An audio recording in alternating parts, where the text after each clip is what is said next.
لیکن حضرت عبداللہ ابن عباس رضی اللہ تعالیٰ عنہ فرماتے ہیں اس کے باوجود پھر بھی وہ کیوں نہ مانے، انہوں نے کیوں نہ کلمہ حضور علیہ السلام کا پڑھا، اس لیے کہ یہاں جو اندھے ذکر کیے جا رہے ہیں ان اندھوں سے مراد سر کی آنکھوں کے اندھے نہیں ہیں، سر کی آنکھوں کے اندھے یہاں سے مراد نہیں، یہاں سے دل کے آنکھوں کے جو اندھے ہیں نا وہ مراد ہیں کہ اے میرے پیارے حبیب علیہ الصلوۃ والسلام آپ دل کے اندھوں کو ہدایت نہیں دے سکتے، جو آنکھوں کے اندھے ہیں وہ نہیں، دل کے اندھے۔ اب دل کے اندھے کون تھے؟ ابو جال تھا، ابو لہب تھا۔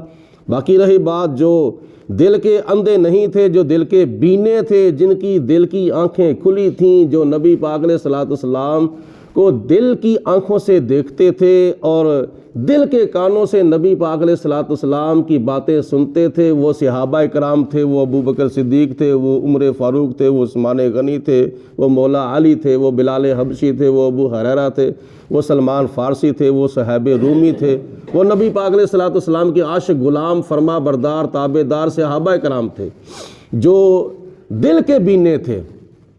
تو اللہ پاک فرماتا ہے کہ اے میرے حبیب علیہ الصلوۃ والسلام آپ دل کے اندھوں کو ہدایت نہیں دے سکتے، اور جو دل سے نہ دیکھے کسی کو، مطلب کہ محبت کی نظر سے نہ دیکھے، تو پھر ان کو بڑے بڑے عیب نظر آتے ہیں، کسی کے اندر بڑی خامیاں نظر آتی ہیں کیونکہ وہ دل سے نہیں دیکھتے۔ تو جن کو دل سے دیکھنا نصیب ہو جاتا ہے نا تو ان کے آنکھوں کے سامنے عیب ہو بھی تو وہ نظر نہیں آتا۔ جس طرح کہ وہ اعظم چشتی ایک بڑا عاشق رسول شاعر گزرا ہے، وہ کہتا ہے کہ محبوباں تے نکتہ چینی جڑا کرن تو باز نہیں آندا، اصل منافق سمجھی اس نو او تے جھوٹا پیار جتاوندا، اے فتویٰ دتا کسے عشق دے مفتی جڑا مڑ مڑ اے فرماوندا، اعظم جتھے دل لگ جائے اتھے عیب نظر نہیں آندا۔ لیکن صحابہ کرام کا چونکہ نبی پاک علیہ الصلوۃ والسلام کے ساتھ دل لگ گیا تھا، لہٰذا ان کو کہ عیب نظر نہیں آتا تھا، کیونکہ عیب ہو تو نظر آئے نا، جب عیب ہو ہی نہ اللہ پاک نے نبی پاک علیہ السلام کو سارے عیبوں سے پاک پیدا فرمایا ہے۔ خلقت مبرأ من کل عیب کأنک قد خلقت کما تشاء۔ دوسری بات سنو کہ چیز جتنی مرضی بڑی ہو لیکن وہ دور سے کئی لوگوں کو چھوٹی نظر آتی ہے، جو محبت کی نظر سے نہیں نا کسی کو دیکھتے ان کو وہ چیز بڑی بھی چھوٹی نظر آتی ہے، تو جو محبت کی نظر سے دیکھتے ہیں ان کو چھوٹی چیز بھی جو ہے وہ بہت بڑی لگتی ہے۔ مثال کے طور پر اللہ پاک آپ کو مدینہ شریف جانا نصیب فرمائے، دعا ہے۔ اور جب آپ میں سے کوئی بندہ ایئرپورٹ پہ جائے، بورڈنگ کارڈ جب اس کو مل جاتا ہے تو پھر وہ گیٹ نمبر فلاں سے جب گزر جاتا ہے، فلائٹ کے اندر بیٹھنے لگتا ہے، ابھی جہاز کے اوپر چڑھتا نہیں ہے، تو وہ نیچے سے لے کر اوپر تک دیکھتا ہے، دائیں سے لے کر بائیں تک دیکھتا ہے، اتنا بڑا جہاز جس کے اندر 500 مسافر جو ہیں وہ بیٹھ جاتے ہیں۔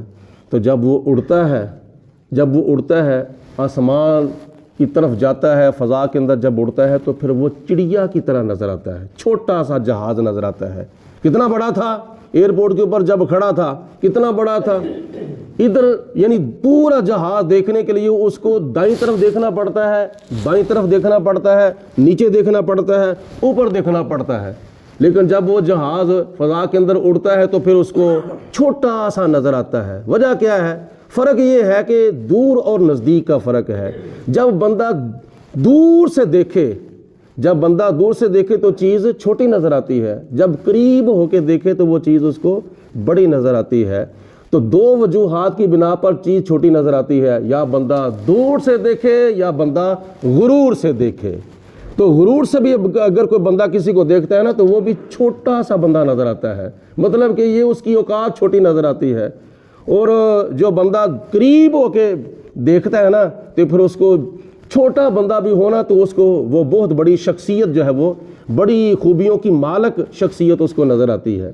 تو بات دل کی ہے، دل اپنا ٹھیک کر لیا جائے نا، دل کا قبلہ ٹھیک کر لیا جائے تو پھر اعظم جتھے دل لگ جائے اتھے عیب نظر نہیں آندا۔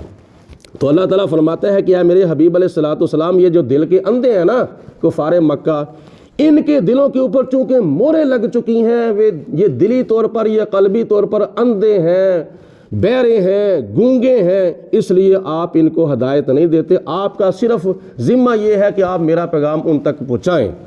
آگے اللہ تعالیٰ فرماتا ہے ان کی گمراہی کی وجہ سے آپ ان کو ہدایت نہیں دے سکتے۔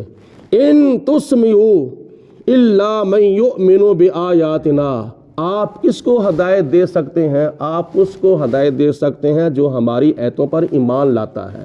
ان تسمعوا، دیکھتے وہ سنتے وہ ہیں آپ کی بات، الا من یؤمن بآیاتنا، جو ہماری آیتوں پر دلی طور پر ایمان لاتا ہے۔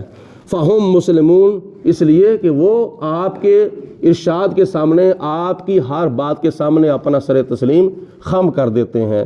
یاد رکھ تو پیر رومی کا کہا، عقل قرباں کن بپیش مصطفیٰ۔ اللہ تعالیٰ کی ذات ہمیں اپنا ظاہر بھی سنوارنے کی توفیق عطا فرمائے اور اس کے ساتھ ساتھ اپنا باطن بھی سنوارنے کی توفیق عطا فرمائے۔ وآخر الدعوانا ان الحمد للہ رب العالمین۔ صلاۃ و سلام علیکم یا سیدی یا رسول اللہ وعلی آلک و صحابک یا سیدی یا حبیب اللہ۔ صلاۃ و سلام علیک یا رحمۃ للعالمین وعلی آلک و صحابک یا خاتم النبیین۔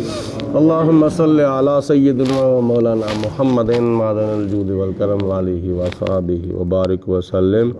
ربنا آتنا فی الدنیا حسنۃ وفی الآخرۃ حسنۃ وقنا عذاب النار۔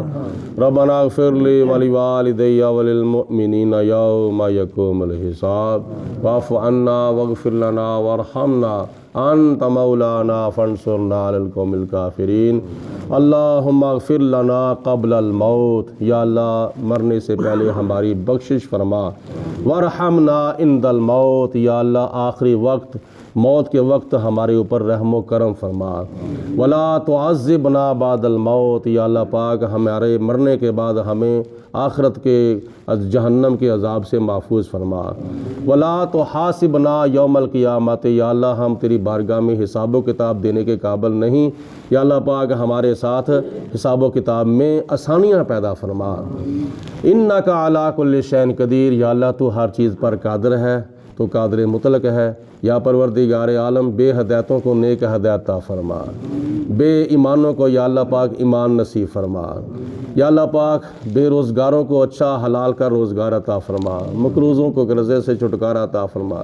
جتنے بھی ہمارے مسلمان بہن بھائی وفات پا چکے ہیں مولا ان کی بخشش فرما، جو زندہ ہیں یا اللہ پاک سب کو سچی توبہ کی اور توبہ کے اوپر استقامت اختیار کرنے کی توفیق عطا فرما۔